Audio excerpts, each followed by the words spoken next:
Excel के अंतर्गत हम समझने वाले हैं इंसर्ट टैब से संबंधित ऑप्शन को। इंसर्ट टैब में देखिए पहला जो ऑप्शन का ग्रुप है उसका नाम है टेबल्स। इसके अंतर्गत हम एक्सेल में कोई भी डेटा जो हमने तैयार किया हुआ है या डेटा को तैयार करने के लिए हम टेबल इंसर्ट कर सकते हैं।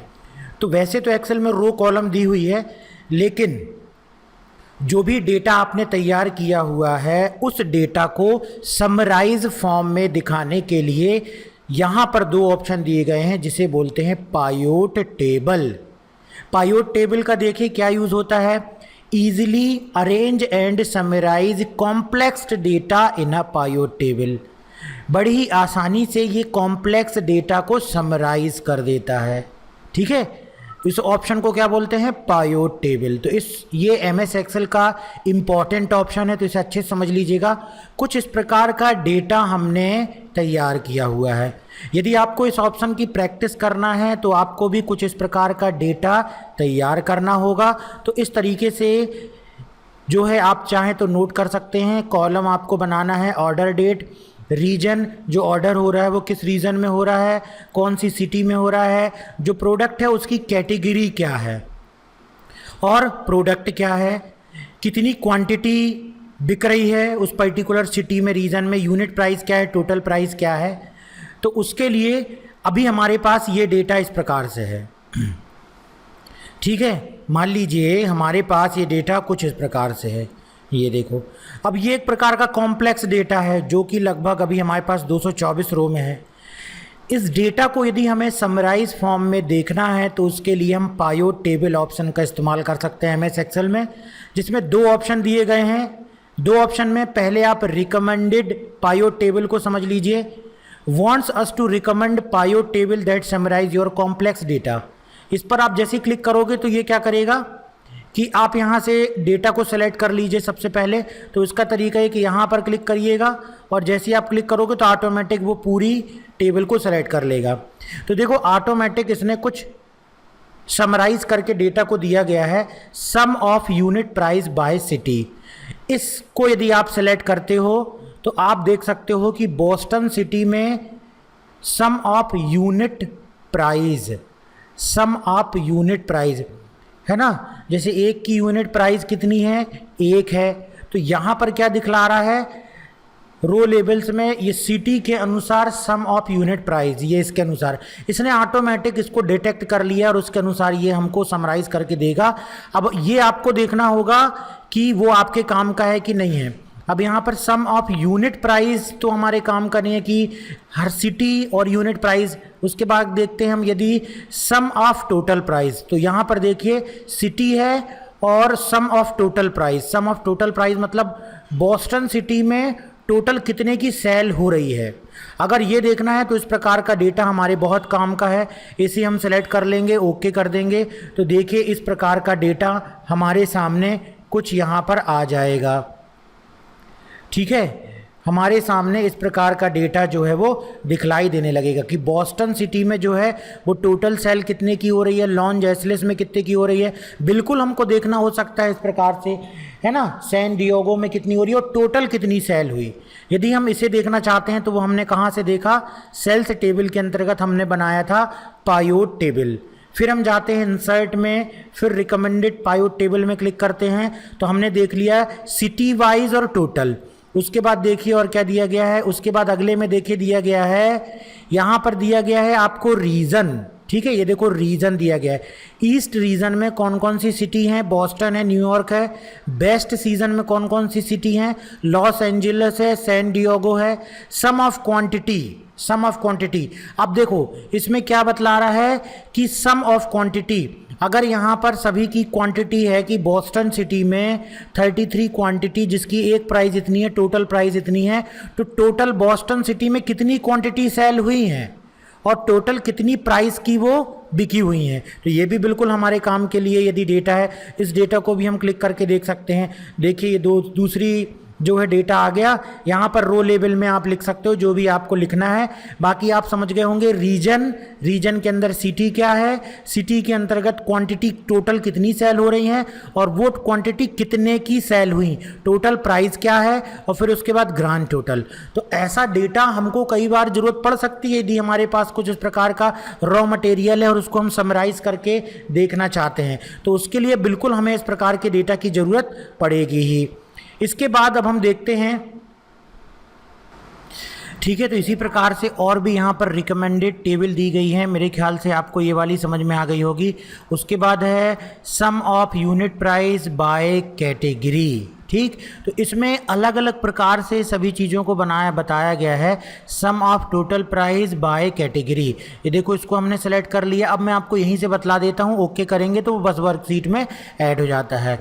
यहाँ पर दिया गया है सम ऑफ टोटल प्राइस, तो यहाँ पर आप क्लिक करके और उस प्रोडक्ट के अंदर भी आ सकते हैं, है ना। प्रोडक्ट की कैटेगरी दी गई है, उसके अंदर ये प्रोडक्ट भी दिए जाएंगे और ईस्ट में कितना बिक रहा है, वेस्ट में कितना बिक रहा है, ग्रांड टोटल क्या है, ये पूरी डिटेल आ जाएगी। इसमें जब आप आएंगे तो इसके अंतर्गत देखो क्या दिखलाई दे रहा है, कैटेगरी है, ईस्ट वेस्ट ग्रांड टोटल इसमें भी है। तो आप देख सकते हो इसमें अलग अलग कैटेगरी दी गई हैं।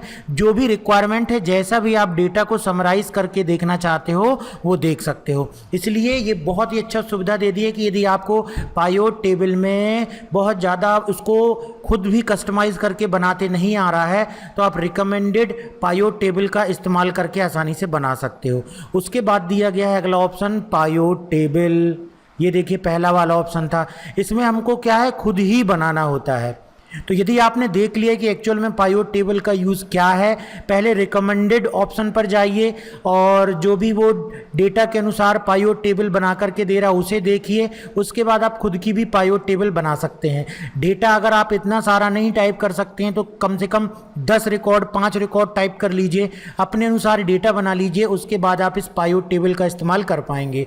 इस पायोट टेबल ऑप्शन पर जाना हमको और ये टेबल को हमको सेलेक्ट कर लेना है, सेलेक्ट टेबल। उसके बाद यहाँ से हम क्लिक कर लेंगे ओके पर, तो देखिए इस प्रकार से ये आ जाएगा। अब यहाँ से हमको इस फील्ड्स को ड्रैग एंड ड्रॉप करके और हम पायोट टेबल बना सकते हैं, लेकिन उसके लिए और इससे बेस्ट ऑप्शन ये रहेगा कि आप यहाँ पर राइट क्लिक कीजिए। राइट क्लिक करने के बाद पायोट टेबल ऑप्शन पर जाइए। पायोट टेबल ऑप्शन पर जाने के बाद यहाँ पर चले जाइए डिस्प्ले में, और डिस्प्ले में जाने के बाद पायोट टेबल का क्लासिक वर्जन आप सेलेक्ट कर लीजिए, है ना। क्लासिक वर्जन को जैसे ही आप सेलेक्ट करोगे, देखो यहाँ पर ये ऑटोमेटिक किस तरीके का ऑप्शन दिखलाएगा, कुछ इस तरीके का ऑप्शन दिखलाएगा ये, जिसमें कि आप ड्रैग एंड ड्रॉप करके और अपनी पायोट टेबल बना सकते हो। जैसी कि पायोट टेबल हमने इस तरीके से बनाई हुई थी जो रिकमेंडेड ऑप्शन से, ये देखो सीट 1 में बनाई थी, सीट 2 में बनाई थी, सीट 3 में बनाई थी, है ना। सीट 3 में अभी हम बनाएंगे और देखो जैसे ही हट गया, जैसे ही क्लिक करेंगे तो ये आ जाएगा।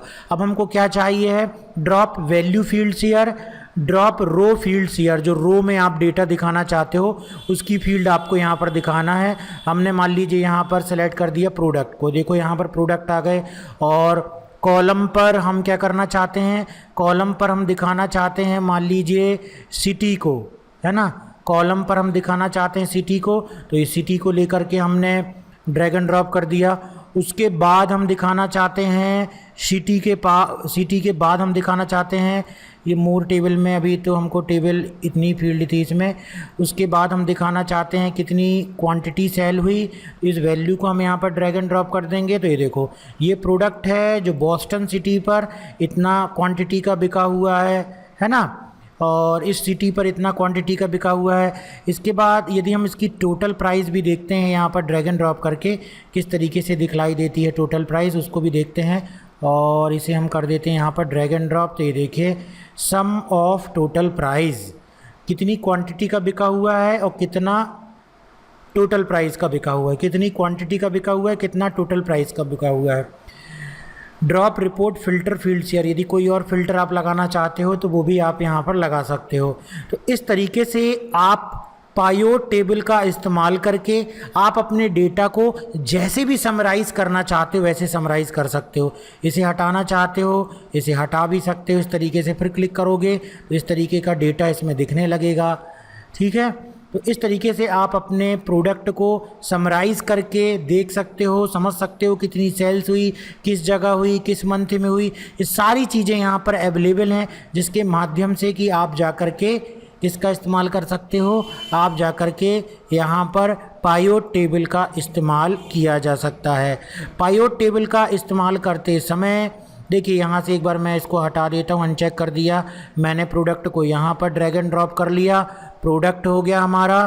प्रोडक्ट होने के बाद मान लीजिए अब इस बार रीज़न हो गया हमारा, रीज़न होने के बाद मान लीजिए हमारा जो है टोटल प्राइस हो गया इस तरीके से, किस रीज़न में कितना आया है ना। अब इसके अंतर्गत हम इस्तेमाल कर सकते हैं एक और ऑप्शन का, और वो है स्लाइसर का, और ये दिया गया इंसर्ट स्लाइसर ऑप्शन, इस पर हम क्लिक करेंगे। मान लीजिए इस पर हम क्या इस्तेमाल करना चाहते हैं, स्लाइसर इस्तेमाल करना चाहते हैं कि इसके अंतर्गत हम ईस्ट के जो ये दिया गया है रीज़न, इसके अंदर हम सिटी भी लगाना चाहते हैं। हमने सिटी कर दिया, ओके कर दिया। अब देखो जैसे ही आप क्लिक करोगे तो ये सिटी के अनुसार बताने लगा, लॉस एंजलिस का डेटा बतलाने लगा, न्यूयॉर्क का डेटा बतलाने लगा, इसका डेटा बनाने लगा। तो आप इस तरीके से इस पर स्लाइसर का भी इस्तेमाल कर सकते हो। क्लियर फिल्टर करोगे तो ये डेटा इस तरीके से आ जाएगा, है ना। राइट क्लिक करके इसे हम कट भी कर सकते हैं। तो आप जो है इस पर किसका इस्तेमाल कर सकते हो, इस पर जो है एनालाइज ऑप्शन पर जा करके इंसर्ट स्लाइसर का इस्तेमाल करके और भी अपने डेटा को देख सकते हो। तो मेरे ख्याल से अच्छे तरीके से आपको समझ में आ गया होगा। थोड़ा सा डेटा इनपुट कीजिए, डेटा इनपुट करने के बाद इस पायोट टेबल ऑप्शन को आपको प्रैक्टिस करके देखना है। देखिए इंसर्ट के अंतर्गत इसी में एक ऑप्शन दिया गया है table, create a table to organize and analyze related data. Table make it easy to sort, filter and format data with in a sheet. तो ऑलरेडी ये भी एक्सेल में तो जब हम वर्क करते हैं तो एक टेबल बन जाती है, लेकिन यदि हमने सिंपल टेबल के अंतर्गत कोई डेटा एंट्री करके रखी हुई है, फॉर एग्ज़ाम्पल हम इस डेटा को चलिए कॉपी करते हैं, इतने डेटा को हमने इस डेटा को कर लिया कॉपी, और हम यहाँ पर एक नई वर्कशीट में आते हैं और इसको पेस्ट कर देते हैं। ये देखो, है ना। अभी इस पर किसी भी प्रकार का क्या नहीं है, एक तो हेडर नहीं है। राइट क्लिक करते हैं, हम चाहें तो यहाँ पर हेडर वगैरह भी लगा सकते हैं। तो ये इस तरीके का डेटा है हमारा। इसमें हम चलते हैं और हेडर भी देखते हैं, हेडर को भी हम कॉपी कर लेते हैं। तो ये हमने सेलेक्ट कर लिया और यहाँ से हमने इसको कर लिया कॉपी, और यहाँ पर जा कर के हम कर देते हैं इसको पेस्ट, कंट्रोल भी से। अब आप देखिए एक्सेल में यदि हम इस पर सिंपल क्लिक कर रहे हैं, देख रहे हैं, तो कहीं भी ये एक प्रकार का एक्सेल में डेटा तो है, लेकिन जब हम इसमें जाते हैं और इसको हम सिंपल सेलेक्ट करते हैं तो ये एक प्रकार से टेबल से संबंधित हमको टूल भी दिखा देता है। टेबल से संबंधित हमको एक टूल भी दिखा देता है। तो यदि किसी सिंपल डेटा को एक्सेल के आप टेबल डेटा में कन्वर्ट करना चाहते हैं, जैसे कि ये सिंपल डेटा है, मान लीजिए आपने ये डेटा एक्सेल में एंटर किया हुआ है और इस डेटा को आप टेबल में कन्वर्ट करना चाहते हो। टेबल में कन्वर्ट करने के बाद बड़ी ही आसानी से डेटा को शॉर्ट किया जा सकता है, डेटा को फिल्टर किया जा सकता है, टेबल को फॉर्मेट किया जा सकता है। तो टेबल बनाने के लिए हम कहीं भी कर्सर रखेंगे, इंसर्ट में जाएंगे, टेबल में जैसे ही क्लिक करेंगे तो ऑटोमेटिक, जैसे पायोट टेबल बनाने के लिए इसने कंप्लीट डेटा को सेलेक्ट कर लिया था, वैसे ही सिंपल टेबल बनाने के लिए भी ये कंप्लीट डेटा को सेलेक्ट कर लेगा। ओके बटन में क्लिक कर देंगे, देखिए अब ये टेबल डिज़ाइन में बदल गया है। अब आप देख सकते हो कि इसके साथ एक टेबल टूल्स ऑप्शन भी ऐड हो गया है, जिसके साथ इसके डिज़ाइन से संबंधित ऑप्शन भी दिए हुए हैं, जैसे कि पहले नहीं आ रहे थे जब नॉर्मल टेबल थी। इसका फ़ायदा क्या हो रहा है कि हम डेटा को किसी भी आधार पर बड़ी ही आसानी से क्या कर सकते हैं, शॉर्ट कर सकते हैं। देखो शॉर्ट A to Z हमने शॉर्ट कर लिया, है ना। कैटेगरी के आधार पर मान लीजिए शॉर्ट करना है, रीज़न के आधार पर, डेट के आधार पर मान लीजिए शॉर्ट करना है, तो यहाँ पर राइट क्लिक करेंगे, न्यूएस्ट टू ओल्डेस्ट, इस प्रकार से देखो ये पूरा डेटा उसके अनुसार शॉर्ट हो गया। तो इस तरीके से इसमें ये फ़ायदा होता है।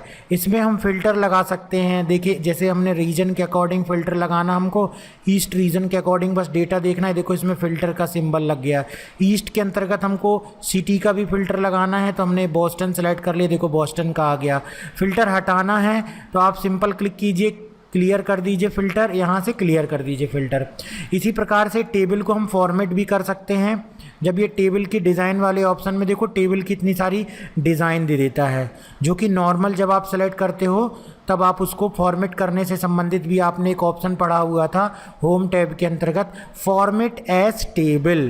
तो ये भी एक ऑप्शन है और यहाँ से भी इंसर्ट से भी वही चीज़ चल रहा था और ये फॉर्मेट के अंतर्गत फॉर्मेट एज टेबल भी। जब फॉर्मेट एज टेबल भी करते हैं तो उसमें ऑटोमेटिक इस तरीके से फ़िल्टर लग जाता है और जैसी फॉर्मेटिंग हम टेबल की देना चाहते हैं वैसी हम दे सकते हैं। उसी प्रकार से यहाँ पर भी जब हम किसी सिंपल डेटा को एक्सेल में सेलेक्ट करके टेबल ऑप्शन को सेलेक्ट करते हैं तो वो टेबल में कन्वर्ट हो जाता है, जिसकी शॉर्टकट की भी दी गई है कंट्रोल टी, जिसकी शॉर्टकट की भी दी गई है यहाँ पर कंट्रोल टी। अब एक चीज़ और हम आपको बतला दें, यदि आप ये वीडियोज़ हमारे देख रहे हैं और आप सोचते भी होंगे कि हर एक ऑप्शन के अंतर्गत भी बहुत सारे ऑप्शन आ जाते हैं, बहुत सारे ऑप्शन आ जाते हैं, तो ये सारे ऑप्शन आगे चल के जब हम एक वीडियो बनाएंगे जिसमें हम एडवांस जो बचा हुआ है उसे हम कवर करेंगे तो उस एडवांस वाली चीज़ पर हम लेकर के जाएंगे। अभी अगर हमको बेसिक के अंतर्गत, चूँकि बेसिक कोर्स है, कंप्यूटर बेसिक ट्रेनिंग है, अगर इसके अंतर्गत हम केवल एक ही ऑप्शन के अंदर जाएंगे, उसके भी अंदर के ऑप्शन को यदि हम देखने में लग जाएंगे तो एक ही क्लास बहुत बड़ी हो जाएगी। इसी कारण से पहले हम मुख्य ऑप्शन समझ रहे हैं, उसके बाद इसके एडवांस जो भी बचे हुए ऑप्शन हैं वो सबसे एडवांस जो क्लास होगी उस पर हम समझेंगे। वैसे भी काफ़ी जो ज़्यादातर यूज़ होते हैं ऑप्शन उनको हमने यहाँ पर समझ लिया है। इनसाइड टेबल के अंतर्गत टेबल ग्रुप से संबंधित ऑप्शन हम सीखे, pivot table, recommended pivot table और टेबल ऑप्शन का इस्तेमाल हमने यहाँ पर करना सीखा।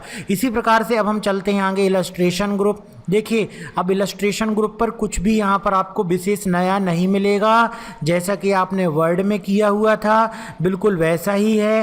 कोई भी इमेज आप जब सेलेक्ट करेंगे इस तरीके से तो वो इमेज यहाँ पर आ जाएगी एक्सेल में, उसे आप लोगो के रूप में इस्तेमाल कर सकते हैं एक्सेल में, उसे आप किसी भी प्रकार से अपने एक्सेल में जहाँ भी ज़रूरत हो लगा सकते हैं।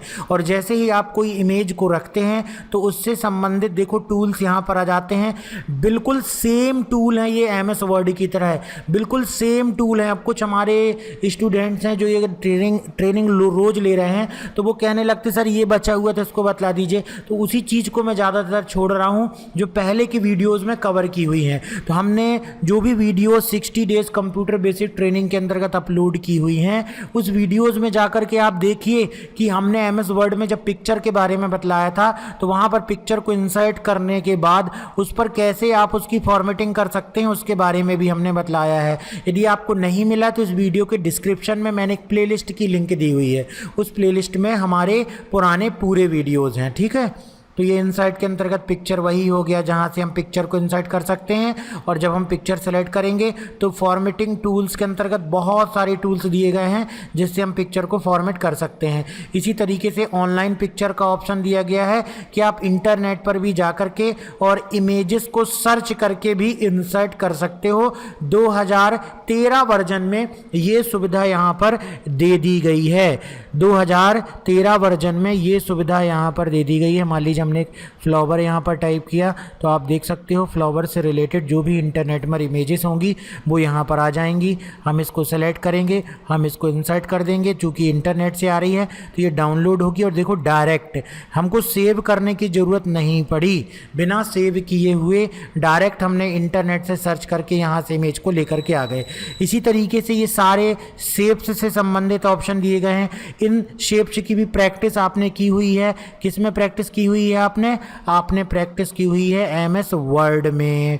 उसी प्रकार से आप यहाँ पर भी इन शेप्स को इस्तेमाल कर सकते हो। और जब भी आप कोई शेप रखते हो तो शेप को फॉर्मेट करने से संबंधित यहाँ पर ऑप्शन आ जाता है, ठीक है, शेप को फॉर्मेट करने से संबंधित। तो ये शेप में फॉर्मेटिंग भी कुछ उसी प्रकार से की जाती है जैसे वर्ड में हमने की थी। इसके बाद देखो स्मार्ट आर्ट का भी एक्सेल में बहुत ज़्यादा इस्तेमाल होता है। कहीं ना कहीं डेटा को रिप्रेजेंट हम इससे ज़्यादा अच्छे तरीके से कर सकते हैं स्मार्ट आर्ट के द्वारा।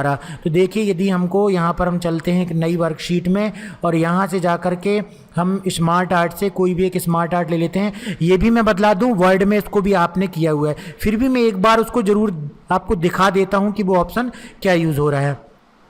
हमने हायरार्की वाला ऑप्शन ले लिया, ओके कर दिया, तो ये देखिए इस तरीके से ये हायरार्की जैसे एक स्ट्रक्चर जो है यहाँ पर ऑटोमेटिक इंसर्ट हो जाएगा। इसमें आप चीज़ों को बहुत अच्छे तरीके से बना सकते हो। जैसे हमने यहाँ पर लिख दिया एमएस ऑफिस। एमएस ऑफिस के अंतर्गत कौन कौन से सॉफ्टवेयर आते हैं हमने लिख दिया। यहाँ पर आता है सबसे पहला वर्ड आता है, उसके बाद आता है एक्सेल। अब हमें पावर पॉइंट भी ऐड करना है, तो यहाँ पर हम राइट क्लिक करेंगे, ऐड शेप में जाएंगे और यहाँ पर करेंगे ऐड शेप बिलो, तो ये आ गया। राइट क्लिक करके भी एडिट टेक्स्ट भी कर सकते हो, सिंपल भी, और ये आ गया आपका पावर पॉइंट। ठीक है, तो इस तरीके से आप जो है यदि हायरार्की के रूप में किसी प्रकार से डेटा को दिखाना चाहते हैं तो उसके लिए इंसर्ट के अंतर्गत ये ऑप्शन दिया गया है जो कि है स्मार्ट आर्ट। स्मार्ट आर्ट के अंतर्गत आपको केवल हायरार्की के रूप में नहीं है, देखिए इतने सारे डिज़ाइन दिए गए हैं, कहीं ना कहीं इसका इस्तेमाल किया जाता है और कहाँ इस्तेमाल किया जाता है उसके बारे में भी डिस्क्रिप्शन भी दिया गया है। Use to show the relation to a central idea, एक सेंट्रल आइडिया है यदि कोई, उससे रिलेशन को हमको बतलाना है तो हम इसका इस्तेमाल कर सकते हैं। मान लीजिए हम इस्तेमाल करते हैं इसका, तो देखो बताएगा use to show two opposing ideas और concept each of the first two lines of level 1 text corresponding. ये देखो खुद भी इस पर दिया गया है कि आप इसका इस्तेमाल किस तरीके से कर सकते हैं। Use to show the relationship to a central idea, ये भी सेंट्रल आइडिया में रिलेशनशिप को बतलाने के लिए इस पिक्चर का इस्तेमाल किया जा सकता है। तो ऐसे बहुत सारे स्मार्ट आर्ट दिए गए हैं, गूगल में सर्च करेंगे यदि स्मार्ट आर्ट एग्जाम्पल तो आपको बहुत सारे कुछ डिज़ाइन भी बने हुए मिलेंगे, उन डिज़ाइन को देख करके भी आप इस डिज़ाइन को बना सकते हो। ये देखो ये भी दिया गया है कि whole emphasize the final outcome can contain up to 4 lines of level text. देखो यहाँ पर यदि आप कोई आइडिया देते हो तो उसका एक आउटपुट क्या आएगा, उसको यदि रिप्रेजेंट करना है आपको तो आप इस सिंबल का इस्तेमाल बहुत बेहतर तरीके से कर सकते हो। तो अभी आप तो लर्निंग की स्टेज, यदि आप सीख रहे हो, जब आप कोई काम करोगे, खुद के लिए कोई चीज़ बनाओगे तो आपको ये चीज़ याद रहना चाहिए कि एक्सेल और वर्ड के अंतर्गत एक स्मार्ट आर्ट है जो हमको किसी भी प्रकार के प्रेजेंटेशन बनाने में बहुत हेल्प करता है। और जब आपको ये याद रहेगा, कब याद रहेगा, जब आपने इसको अपने प्रैक्टिस के दौरान अच्छे तरीके से प्रैक्टिस किया हुआ है। जब आप इसको एक बार सभी को एक बार बना करके देख लेंगे, प्रैक्टिस कर लेंगे, तो उस समय आपको ये चीज़ याद रहेगी। प्रैक्टिस इसलिए करवाई जाती है ताकि उसकी जब ज़रूरत पड़े तो ऑटोमेटिक वो चीज़ दिमाग में आ जाए। इसके बाद दिया गया है नेक्स्ट ऑप्शन स्क्रीन क्लिपिंग। इसका भी बहुत इस्तेमाल होता है। जो भी चीज़ इस्तेमाल आप कर रहे हो इंटरनेट में, यदि उसकी कोई इमेज यहाँ पर लेकर के आना है तो उसके लिए हम इसका इस्तेमाल कर सकते हैं।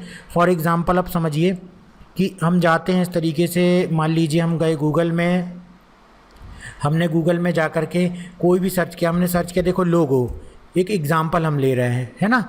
और ये देखो अब इसमें एक तरीका क्या हो गया कि आपको यदि इस इमेज को हमको ज़रूरत है कि इस इमेज को हम लेकर के आए, तो एक तरीका हो गया राइट क्लिक करो, सेव करो इस इमेज को। ये देखो क्लिक करोगे यहाँ दिखलाई देगी, राइट क्लिक करो, सेव करो। सेव करने पर आप देखना कई बार ये इस तरीके से तो दिखलाई दे रही है, लेकिन कई बार ये इमेज जो है वो PNG या JPG फॉर्मेट में सेव भी नहीं होती हैं। बहुत सारी ऐसी कॉपीराइटेड इमेज होती हैं, तो उन इमेज को इस तरीके से ला सकते हो आप। अब देखो वो ओपन है ना, वहाँ पर स्क्रीन क्लिपिंग में जाएंगे और ये देखो स्क्रीन क्लिपिंग में जाने के बाद ये हमने इस तरीके से कर दिया और ये इमेज आ गई। ये इमेज आ चुकी है स्क्रीन क्लिपिंग ऑप्शन के द्वारा, है ना। ये वाला ऑप्शन था कौन सा, इंसर्ट में जा कर के आपका स्क्रीन क्लिपिंग।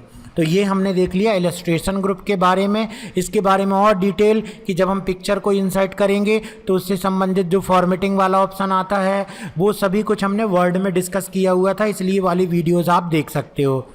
इसके बाद यहाँ पर चलते हैं और अगला दिया गया है ऐड इन्स। 2013 वर्जन में माइक्रोसॉफ्ट ने कुछ अपडेट भी किया हुआ है और वो ये किया हुआ है कि जैसे प्ले स्टोर के अंतर्गत गूगल बहुत सारे ऐप देता है, वैसे ही माइक्रोसॉफ्ट ने क्या सोचा कि वो भी MS ऑफिस इस्तेमाल करने वालों को कुछ अलग अलग प्रकार के ऐप भी वो देगा। उसके लिए माइक्रोसॉफ्ट का खुद का स्टोर है, स्टोर आइकॉन पर आप क्लिक कीजिए, ये देखो apps for office. Microsoft company अपने MS वर्ड के अंतर्गत देखिए कितने बढ़िया ऐप्स जो इस्तेमाल करने के लिए दे रही है। CRM सॉफ्टवेयर भी दे रही है, माइक्रोसॉफ्ट डायनेमिक ऑफिस एड-इन्स। ये देखो ये सारी क्या है, CRM में बहुत काम की चीज़ है ये। आप इसे क्या कर सकते हो, अपने एक्सेल में ऐड कर सकते हो। Microsoft dynamic office add in. चलिए इसी को यदि हम ऐड करके देखते हैं, ऐड करने के लिए हमने इसको कंटिन्यू कर दिया, और जैसे ही हम कंटिन्यू करेंगे और उस ऐप्स को हमने यहाँ पर स्टार्ट कर लिया है। लेकिन अभी इसके बारे में कैसे इस्तेमाल करना है वो अभी मैं नहीं जा रहा हूँ, क्योंकि हर एक सॉफ्टवेयर को इस्तेमाल करने का अलग एक तरीका होता है। ऐड इन डिटेल्स ऑप्शन पे यदि हम क्लिक कर रहे हैं तो देखिए कुछ हो रहा है कि नहीं। अभी यहाँ पर थोड़ा सा स्लो वर्क कर रहा है ये। तो ये स्टोर के अंतर्गत हमको बहुत सारे माइक्रोसॉफ्ट क्या देता है, ऑप्शन देता है कि हम किसी और प्रकार के find and quote related information from Wikipedia. चलो ये विकीपीडिया तो एक इंटरनेट का सोर्स है, देखते हैं कि किस तरीके से काम करता है। इसको हम बंद कर देते हैं। ये देखो इस प्रकार का इसने यहाँ पर ऐड कर दिया। हम यहाँ पर सर्च करते हैं, मान लीजिए हम यहाँ पर सर्च कर सकते हैं एक्सेल के बारे में ही, है ना। एक्सेल के बारे में हम सर्च करते हैं और एंटर कर देते हैं। देखते हैं विकीपीडिया में, ये देखो एक्सेल से रिलेटेड इसने बहुत सारे, अच्छा इसने वर्ड को बतला दिया, उससे रिलेटेड वर्ड को बतला दिया। मान लीजिए हम कर देते हैं यहाँ पे हाउ टू राइट लेटर, हम इस तरीके से लिखते हैं और फिर देखते हैं क्या ये जवाब देता है। यहाँ पर नो रिजल्ट फाउंड, स्पेलिंग गलत लिख दी, how to write letter enter किया हमने यहाँ पर, और उसके बाद देखा नो रिजल्ट फाउंड सजेशन। ये देखो आर्टिकल ये सर्च करके देता है। अभी इंटरनेट से तो अच्छे आर्टिकल यहाँ पर नहीं दिखलाई दे रहे हैं, जितने अच्छे उसमें आते हैं ये एक्चुअल में विकीपीडिया के अंतर्गत ही सर्च करके देगा। तो यहाँ पर आप स्टोर में जा कर के आप देख सकते हो कि ये इतने सारे अलग अलग प्रकार के टूल्स हैं जो आप किस में इस्तेमाल कर सकते हो। आप इस्तेमाल कर सकते हो एक्सेल के साथ। सेल्स एंड मार्केटिंग का देखिए, एजुकेशन का अलग दिया गया, Excel to SMS, send text message from Excel spreadsheet with text local easy to use SMS service.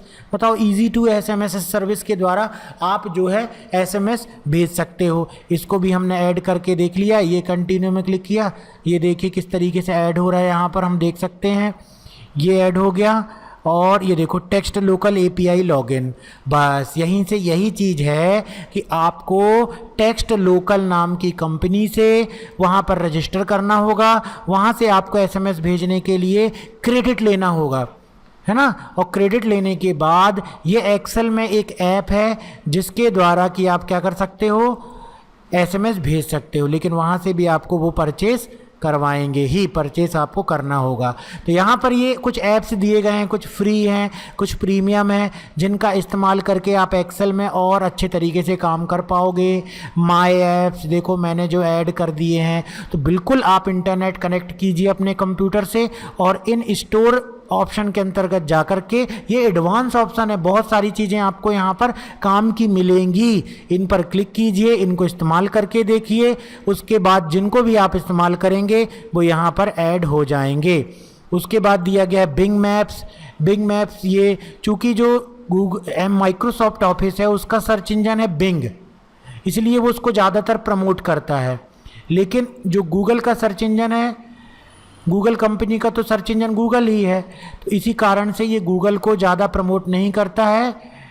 ये किसको प्रमोट करता है ज़्यादातर, ये प्रमोट करता है आपका बिंग ऐप को। हर जगह आपको इसका नाम आपको ज़रूर देखने के लिए मिलेगा। इंसर्ट टैब के अंतर्गत नेक्स्ट आप देख सकते हैं ग्रुप दिया गया यहाँ पर, चार्ट ग्रुप। तो एक्सेल का बहुत ही इम्पॉर्टेंट फीचर है चार्ट, जिसके द्वारा जो भी डेटा है उसको आप ग्राफिकली प्रेजेंट कर सकते हैं। कैसे ग्राफिकली प्रेजेंट करेंगे चलिए समझते हैं। मान लीजिए हम इसी डेटा पर वर्क कर रहे हैं, जिस डेटा पर हमने पायो टेबल चार्ट का इस्तेमाल देखा था। आप किसी भी प्रकार का आपके पास डेटा है जिसमें आप उस डेटा को यदि ग्राफिकल फॉर्म में दिखाना चाहते हो, ऑब्वियसली वो डेटा केवल नेम नहीं हो सकता है। केवल नेम के डेटा को क्यों आप दिखाओगे ग्राफ में? तो डेटा किस प्रकार का होना चाहिए जिसके ग्राफिकल प्रेजेंटेशन में हमको कोई फ़ायदा हो। तो यदि इस प्रकार का आपका डेटा है उसे आप ग्राफ के रूप में, चार्ट के रूप में दिखाना चाहते हो, तो उसके लिए आप इस्तेमाल कर सकते हो MS एक्सेल के चार्ट ऑप्शन का। मान लीजिए हमें शुरुआत करते हैं, देखिए किस तरीके का डेटा दिखाना है। हमने जो यहाँ पर कैटेगरी दी हुई है, हमारा जो प्रोडक्ट है उसकी कैटेगरी दी हुई है, इसको हमने सेलेक्ट कर लिया। उसके बाद हमने कंट्रोल की दबाई और टोटल प्राइस हमने सेलेक्ट कर लिया कि कौन सी कैटेगरी हमारी टोटल प्राइस उसकी क्या है, वो यहाँ पर बतलाए गए हैं कि ये जो कैटेगरी है उसकी प्राइस इतनी है, ये इतने बिके हुए हैं, क्रैकर्स इतने बिके हुए हैं, बार्स इतने बिके हुए हैं। यदि हम इसको किस में देखना चाहते हैं, चार्ट में, सबसे पहले हम क्लिक करेंगे रिकमेंडेड चार्ट ऑप्शन पर। तो जो भी रिकमेंडेड होगा उसको ये सेलेक्ट करके बतला देगा और हम यहाँ पर ओके कर देंगे। तो देखिए इस तरीके का चार्ट बन कर के आ जाएगा, जो सबसे आसान तरीका है चार्ट बनाने का। कि जो कुकीज़ है वो सबसे ज़्यादा सेल हुई है क्योंकि इसकी टोटल प्राइस सबसे ज़्यादा है।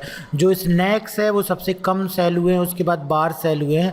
तो इस तरीके से बड़ी ही आसानी से हम क्या कर सकते हैं, चार्ट बना सकते हैं। देखो 2 कैटेगरी थी, कैटेगरी भी शॉर्ट में हो गई क्योंकि कैटेगरी के अंदर अलग अलग डेटा भी था, उसकी भी सम दिखलाने लगा और यहाँ पर भी इसका भी सम दिखलाने लगा। ठीक है, और ये एक नई वर्कशीट में भी हमारा जो चार्ट है वो इस प्रकार से ऐड हो गया। तो जब भी आप चार्ट बनाएं तो आप देखें कि उससे कुछ रिजल्ट आपको मिल रहा है कि नहीं, उससे आप कुछ काम का डेटा देख पा रहे हैं कि नहीं, तभी वो चार्ट का डेटा आपके काम का होगा। ठीक है, इसी प्रकार से अब मान लीजिए हम चाहते हैं कि रीजन में कौन से रीजन में कितनी क्वांटिटी का डेटा बिक रहा है। तो हमने रीजन सेलेक्ट कर लिया, क्वांटिटी सेलेक्ट कर लिया, इंसर्ट में जाते हैं एक बार और हम इसी को रिकमेंडेड चार्ट पर क्लिक करते हैं। तो देखिए ईस्ट और वेस्ट 2 ही केवल रीजन थे, इसलिए 2 चीज़ दिखला रहा है यहाँ पर, और हम ओके कर देंगे। तो देखो ईस्ट में कितना क्वांटिटी का डेटा बिका और यहाँ पर भी डेटा आ जाता है, और वेस्ट में मतलब ईस्ट में ज़्यादा डेटा बिक रहा है। तो डेटा को ग्राफ में इसलिए बदला जाता है ताकि आप जब प्रेजेंटेशन दें तो वहाँ पर इस तरीके से बारीकी से कोई भी डेटा नहीं देख पाएगा। अभी हम इसको डिलीट कर रहे हैं, इस चार्ट को, बारीकी से डेटा को कोई भी इस तरीके से प्रेजेंटेशन में नहीं पढ़ पाएगा, इसलिए उसे किस में बदला जाता है, ग्राफ में या चार्ट में बदला जाता है। इसके अलावा अब जो रिकमेंडेड चार्ट हैं उसके बाद जो ये ऑप्शन दिए गए हैं हम इसका उपयोग करते हैं, और इस बार हम सेलेक्ट कर लेते हैं कि प्रोडक्ट और टोटल प्राइस, कौन से प्रोडक्ट बिके हैं ज़्यादा और उसकी टोटल प्राइस क्या है। तो उसके लिए हम देखो अलग अलग कैटेगरी के चार्ट दिए गए हैं, हम यहाँ पर सेलेक्ट कर लेते हैं। सबसे पहले 2D के अंतर्गत हम इस कॉलम इसको भी सिलेक्ट कर सकते हैं या हम इसको भी सिलेक्ट कर सकते हैं। देखो कि आप जो भी आप चार्ट सेलेक्ट करोगे उस चार्ट के अंतर्गत आपको ये क्या दिखलाएगा, ये डेटा इस प्रकार से दिखलाई देगा। ये देखो ये कंप्लीट चार्ट दिखला देता है आपको। ठीक है, ये क्या दिखला देता है आपको, कंप्लीट चार्ट, एक एक डेटा को, पूरे डेटा को ये एक साथ दिखाई दे रहा है, हर एक डेटा को बार बार रिपीट कर रहा है ये। और रिकमेंडेड में क्या हो रहा था कि ये डेटा को देखो रिपीट नहीं कर रहा था, डेटा को समराइज कर दे रहा था, डेटा को समराइज कर दे रहा था। ठीक है, अगर इसमें भी हम देखेंगे, ओके करेंगे, तो ये देखिए डेटा को इसने समराइज कर दिया इस तरीके से, और उसका टोटल भी निकाल दिया, प्रोडक्ट और टोटल प्राइस भी निकाल दिया यहाँ पर। तो इस प्रकार से कैसे हम कर सकते हैं वो भी हम समझेंगे। उसके पहले हम देखते हैं कि सिलेक्ट किया हमने यदि इसको, इंसर्ट में गए, और अब ये आप अपने अनुसार चार्ट बना रहे हो तो जैसे ही आप सिलेक्ट करोगे उसको, और ये चार्ट ऑटोमेटिक यहाँ पर बन जाएगा। देखिए तो इस प्रकार से ये चार्ट बन करके दिखलाई देगा, जिसमें कि सभी डेटा, जो भी इसके अंतर्गत डेटा है वो डेटा कंप्लीटली हमको यहाँ पर दिखलाई देगा। ठीक है, लेकिन यदि हम ये चाहते हैं कि ये डेटा उसी प्रकार से हो जाए जैसा कि जब हम इसको सेलेक्ट करके और हम क्लिक करते थे यहाँ पर रिकमेंडेड चार्ट में, तो ऑटोमेटिक ये क्या करता था कि टोटल करके और ये ग्रुप करके देता था। तो उसके लिए हमको इस्तेमाल करना होगा किसका, उसके लिए हमको इस्तेमाल करना होगा पायोट टेबल का। तो इसे हम सेलेक्ट करेंगे और उसके बाद हम यहाँ पर जाएंगे पायोट टेबल में। पायोट टेबल में जाने के बाद यहाँ पर हम क्लिक कर देंगे ओके बटन पर। ओके बटन पर क्लिक करने के बाद हमको क्या क्या चीज़ चाहिए है, प्रोडक्ट चाहिए है और टोटल प्राइस चाहिए, इन दोनों का चार्ट हमको बनाना है। तो इस तरीके से इसको हम सेलेक्ट करेंगे। अब हम इंसर्ट में जाएंगे और उसके बाद जब हम इस प्रकार से 2D चार्ट पर क्लिक करेंगे तो देखिए अब हमको डेटा कुछ इस प्रकार से ग्रुप में जो है वो दिखाई देगा। ठीक है, जिसमें कि हमको डेटा स्पष्ट रूप से आ रहा है कि बनाना कितने टोटल बिके हुए हैं, टोटल प्राइस क्या है, सबसे ज़्यादा जो है ओट मील राइस एंड ये बिका हुआ है ना, तो इसके बारे में ये दिखलाई दे रहा है। तो यदि आप इस तरीके से ही बनाना चाहते हैं तो उसके लिए आपको पहले डेटा को पायोट टेबल की सहायता से क्या करना होगा, समराइज करना होगा। पाइवट टेबल की सहायता से सबसे पहले डेटा को समराइज़ करना होगा। उसके बाद इस डेटा को आप किसी भी प्रकार से बनाना चाहें, ये तो केवल एक डिज़ाइन हो जाती हैं, उसके बाद आप इस डेटा को कैसा भी बनाना चाहें वो बना सकते हैं। इसी तरीके से इस डेटा को आप जो है बार चार्ट के रूप में भी दिखा सकते हैं। ठीक है, ये देखिए डेटा को आप बार चार्ट के रूप में भी दिखा सकते हैं। यहाँ पर डेटा ये हो गया आपका लाइन चार्ट के रूप में, ये देखिए 3D लाइंस के रूप में डेटा दिखलाई देगा। इसी प्रकार से ये डेटा हो गया पाई चार्ट के रूप में। लेकिन यहाँ पर एक चीज़ ध्यान रखिएगा कि सभी डेटा को हम किसी भी प्रकार से कोई किसी भी चार्ट में डिस्प्ले नहीं करेंगे। ये होगा हमारे चार्ट के प्रेजेंटेशन के आधार पर कि हमारा डेटा क्या है और उसका किस प्रकार का चार्ट जो है हमको दिखलाना है, उस आधार पर ही जाकर के हम क्या कर सकते हैं, चार्ट जो है वो बनाएंगे। इसके बाद अब हम चलते हैं फिर से सेल्स डेटा में। अब मान लीजिए ये तो आप समझ गए कि किस तरीके से सेलेक्ट करके हम रिकमेंडेड चार्ट बना सकते हैं। उसके अलावा जो यहाँ पर दिए गए हैं चार्ट हम उनको बना सकते हैं। इसके अलावा मान लीजिए हम किसी को सिलेक्ट नहीं कर रहे हैं और सिंपल यदि हम इस प्रकार से क्लिक कर देते हैं तो ये ब्लैंक चार्ट आ जाता है। अब कैसे इस पर हम डेटा सेलेक्ट करेंगे? डेटा सेलेक्ट करने के लिए यहाँ पर जाना होगा सिलेक्ट डेटा ऑप्शन पर। तो डेटा सोर्स को सेलेक्ट करने के लिए विंडो इस प्रकार से दिखलाई देगी, है ना। यहाँ पर हमको क्लिक करना है ऐड बटन पर। उसके बाद देखो यहाँ पर है सीरीज़ नेम। सीरीज़ नेम मान लीजिए हमको सीरीज़ नेम सेलेक्ट करना है। सीरीज़ नेम में ये कैटेगरी हमको सेलेक्ट करना है। उसके बाद आता है सीरीज़ वैल्यू। सीरीज़ वैल्यू के लिए हम यहाँ से जा कर के जो सीरीज़ की वैल्यू है उसको सेलेक्ट कर लेंगे, जितनी वैल्यू हमको सेलेक्ट करनी है, जितना भी डेटा हमको चार्ट में दिखाना है, और हम कर देंगे ओके। तो इस प्रकार से जो है वो चार्ट में डेटा दिखने लगेगा। इसके अलावा हमको एक और कैटेगरी दिखाना है यदि, तो ऐड बटन पर हम क्लिक करेंगे, फिर से इस पर क्लिक करेंगे और इस बार हमको कैटेगरी और टोटल प्राइस दिखाना है मान लीजिए।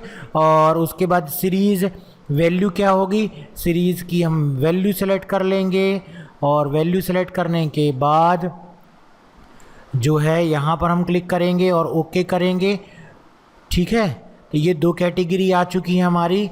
और उसके बाद जब हम यहाँ पर जा कर के ओके बटन पर क्लिक करेंगे तो हमारा जो चार्ट है वो कुछ इस प्रकार से दिखलाई देगा। ठीक है, हमारा चार्ट जो है वो कुछ इस प्रकार से दिखलाई देने लगा। हमने ये चार्ट को कुछ इस प्रकार से बनाया हुआ है। इस चार्ट को यदि आपको हमको फिर से एडिट करना है तो हम फिर से जाएंगे सेलेक्ट डेटा पर। ये देखो डेटा दिखलाई देगा। हम चाहें तो रिमूव कर सकते हैं, हम चाहें तो एडिट कर सकते हैं।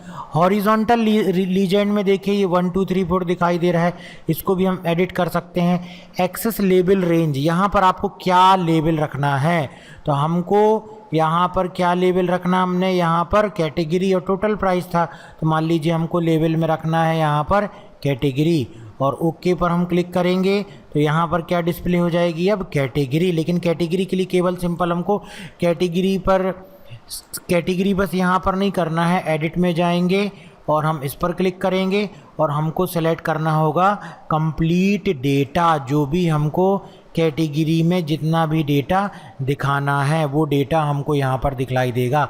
ठीक है ना, ये देखो जो भी डेटा है वो इस तरीके से दिखलाई देगा। जितना डेटा आपने सेलेक्ट किया हुआ है उतना डेटा यहाँ पर दिखलाई देगा। हमने कम डेटा सेलेक्ट किया हुआ है, तो प्रॉपर जब आप चार्ट बना लेंगे तो अच्छे तरीके से आपको समझ में आ जाएगा कि कैसे हमने डेटा को सिलेक्ट किया पूरा। बाकी प्रॉपर हमने जो है इसका सिस्टम बतला दिया कि आप किस तरीके से एक चार्ट बना सकते हो।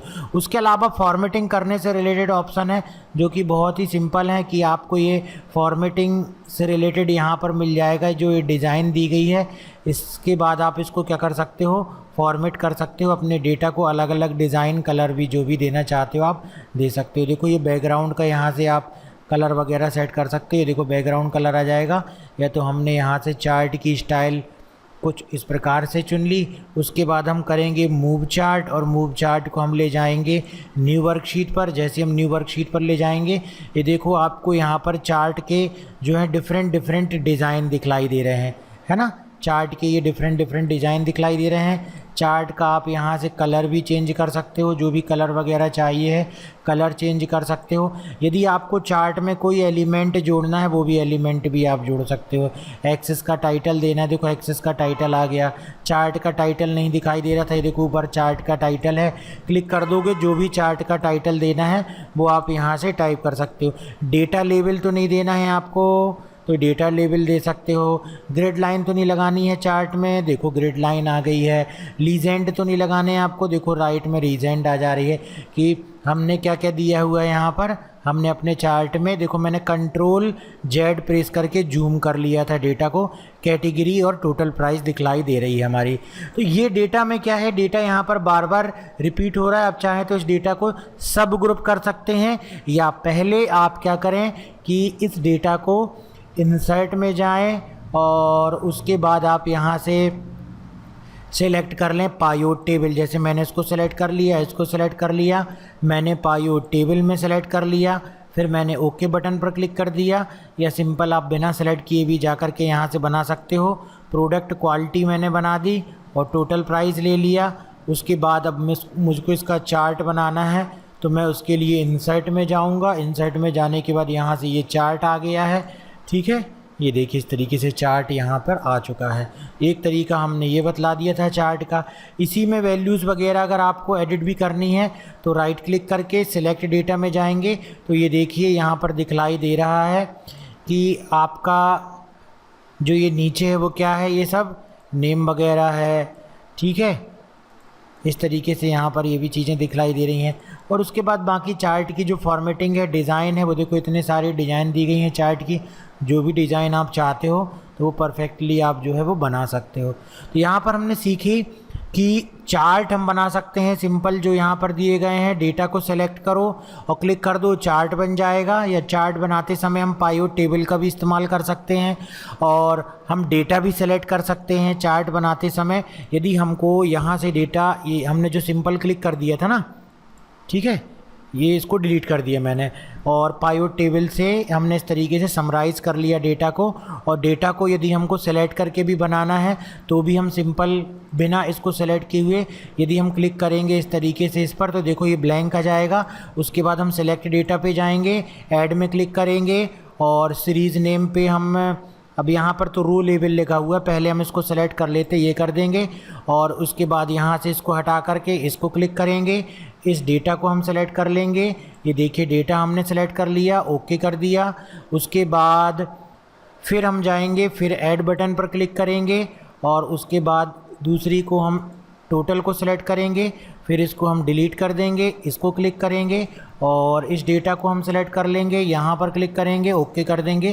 तो ये चार्ट हमारा इस तरीके से बन जाएगा, ठीक है ना। और यदि यहाँ पर आपको ये नाम भी देने हैं, जैसे ऑटोमेटिक क्लिक करने पर आ जाता है, तो भी किया जा सकता है। कैसे किया जा सकता है, ये जो 1 2 3 नाम दे रहा है, एडिट करेंगे, क्लिक करेंगे और हम क्लिक कर देंगे रो लेबल, और यहाँ से एक्चुअल में हमको पूरा सेलेक्ट करना है, तब वो दिखलाई देंगे नाम, और ओके कर देंगे, यहाँ पर ओके कर देंगे। ये देखो सभी नाम आने लगे। तो चाहें तो आप डेटा सिलेक्ट करके बनाएं या क्लिक करके बनाएं, वो आपके ऊपर है। बस आपको डेटा को सही तरीके से प्रेजेंट करना है, जो सामने वाले के समझ में आए कि आप क्या चार्ट में डेटा दिखाना चाह रहे हो, ठीक है। तो ये था आपका चार्ट कैसे बनाया जाता है। देखिए नेक्स्ट ऑप्शन है पायोट चार्ट। पायोट चार्ट यदि आपने पायोट टेबल किया होगा तो ये पायोट टेबल और चार्ट का कॉम्बिनेशन है, जिसे बोलेंगे पायोट चार्ट। इसके जस्ट पहले जब हम अभी चार्ट बना रहे थे तो रिकमेंडेड चार्ट में तो क्या हो रहा था कि ये ऑटोमेटिक डेटा को शॉर्ट करके और चार्ट बना दे रहा था। लेकिन दोबारा जब हमने चार्ट बनाया तो हमने पायोट टेबल की हेल्प से सबसे पहले क्या किया, इस डेटा को समराइज़ किया, उसके बाद उसका चार्ट बनाया। लेकिन पायोट चार्ट इसका और इसका कॉम्बिनेशन है, पायोट चार्ट इसका और इसका कॉम्बिनेशन है। आपको इस प्रकार के डेटा को समराइज़ करने की ज़रूरत नहीं है, वो आप पायोट चार्ट ऑप्शन से कर सकते हो। देखिए जैसे हम इस पर क्लिक करेंगे, सबसे पहले ये बोलेगा कि टेबल की रेंज को सेलेक्ट कर लो। तो कर्सर मान लीजिए हम यहाँ पर रखते हैं और पायोट चार्ट में जैसे ही क्लिक करते हैं तो ये टेबल को सेलेक्ट कर लेता है, ठीक है। टेबल की रेंज को इसने कम्प्लीटली सिलेक्ट कर लिया। ओके पर हमने जैसे ही क्लिक किया तो ये देखिए इस तरीके से आ जाएगा। इसके पहले क्या होता था, पायोट टेबल में कुछ इस तरीके के ऑप्शन आता था, पायोट टेबल, और आप यहाँ से क्लिक करते थे तो टेबल बन जाती थी। उसके बाद हम इंसर्ट में जा कर के और अलग से चार्ट बनाते थे। लेकिन अब यहाँ पर पायोट चार्ट में ये सुविधा दे दी गई है कि आपको डायरेक्टली जो भी डेटा आप पायोट टेबल में बनाओगे ऑटोमेटिक उसका चार्ट भी बनते जाएगा। जैसे हमको बतलाना है प्रोडक्ट, ठीक है, और उसकी टोटल प्राइस को हमको दिखाना है चार्ट में, तो ये देखो प्रोडक्ट और टोटल प्राइस को चार्ट में दिखा दिया कि कौन से प्रोडक्ट ने कितनी सेल की हुई है। बस आपको जो भी दिखाना है पायोट चार्ट में वो आप दिखा सकते हो। और उसके साथ ही इसकी जो भी फॉर्मेटिंग वगैरह है, जैसी आपको फॉर्मेटिंग चेंज करना है वो फॉर्मेटिंग भी चेंज की जा सकती है। जो भी आपको यहाँ से लेआउट वगैरह बदलना है, आपको इतने सारे लेआउट दिए गए हैं, वो लेआउट भी आप रख सकते हो जिसमें वैल्यूज़ भी यहाँ पर दिखलाई दे रही हैं। उसके अलावा आप यहाँ से प्रोडक्ट को क्या कर सकते हो, फ़िल्टर भी कर सकते हो। केवल हमको इसका डेटा देखना है तो हम इसका डेटा दे सकते हैं। सेलेक्ट ऑल कर लोगे तो सभी का डेटा दिखने लगेगा। हमने यहाँ से प्रोडक्ट और टोटल प्राइस हटा दिया। हम देखना चाहते हैं कि किस सिटी में कौन सा प्रोडक्ट सेल हुआ, ठीक है, किस सिटी में कौन सा प्रोडक्ट सेल हुआ, टोटल प्राइस क्या है। तो देखिए ये कुछ डेटा जो है इस प्रकार से दिखलाई देने लगेगा। अब हमने यहाँ पर क्या ले लिया, 2 कॉलम ले लिए, इसलिए उसकी वैल्यूज़ यहाँ पर दिखलाई देने लगी कि ये सिटी है और ये उसके प्रोडक्ट दिखलाई दे रहे हैं। कौन सी सिटी में कौन से प्रोडक्ट बिके और कितने बिके उस प्रकार से दिखलाई दे रहा। सिटी के अलावा यदि हम रीजन में देखना चाहते हैं तो देखो ये रीजन में दिखलाई देने लगेगा, ठीक है। ईस्ट वेस्ट में कौन सा हुआ और कौन सा प्रोडक्ट है, ईस्ट वेस्ट में कौन सा बिका। तो आप यहाँ पर केवल चीज़ों को सिलेक्ट करोगे और वो ऑटोमेटिक उसकी पायोट टेबल भी बन जाएगी और उसका पायोट चार्ट भी बन जाएगा। तो ये काम बहुत आसानी से हो सकता है। किस ऑप्शन के द्वारा ये काम हो सकता है? बहुत आसानी से पायोट चार्ट ऑप्शन के द्वारा ये काम बहुत ही आसानी से किया जा सकता है। ये सेल्स डेटा है और हमको यहाँ पर क्लिक करना है किसमें, पायोट चार्ट ऑप्शन पर, ठीक है। पायोट चार्ट एंड टेबल के लिए क्या होगा, सिमिलर ये भी वही चीज़ है कि टेबल भी बन जाएगी और चार्ट भी बन जाएगा। ऑर्डर डेट लेते हैं हम और हम लेते हैं टोटल प्राइस। तो ऑर्डर डेट के अनुसार ये टोटल प्राइस यहाँ पर दिखलाई देने लगी, ठीक है। तो जैसी सिचुएशन है वैसा हम काम कर सकते हैं। अपनी सिचुएशन के अनुसार हम जो है चीज़ों को बदल सकते हैं और फिर से बना सकते हैं। तो ये था इंसर्ट के अंतर्गत पायोट चार्ट, जो कि बहुत सिंपल था। यदि आपने पायोट टेबल अच्छे से समझ लिया है, आप चार्ट अच्छे से समझने लगे हैं, तो पायोट चार्ट भी आप समझ जाएंगे। बाकी तो आपके डेटा के ऊपर है, कैसा डेटा आपने बनाया हुआ है, या कहीं आप कुछ वर्क कर रहे हैं उसको डेटा को आपको प्रेजेंट करना है, तो क्या डेटा प्रेजेंट करना है, यदि वो क्लियर है तो बड़ी ही आसानी से आप पायोट चार्ट बना पाएंगे।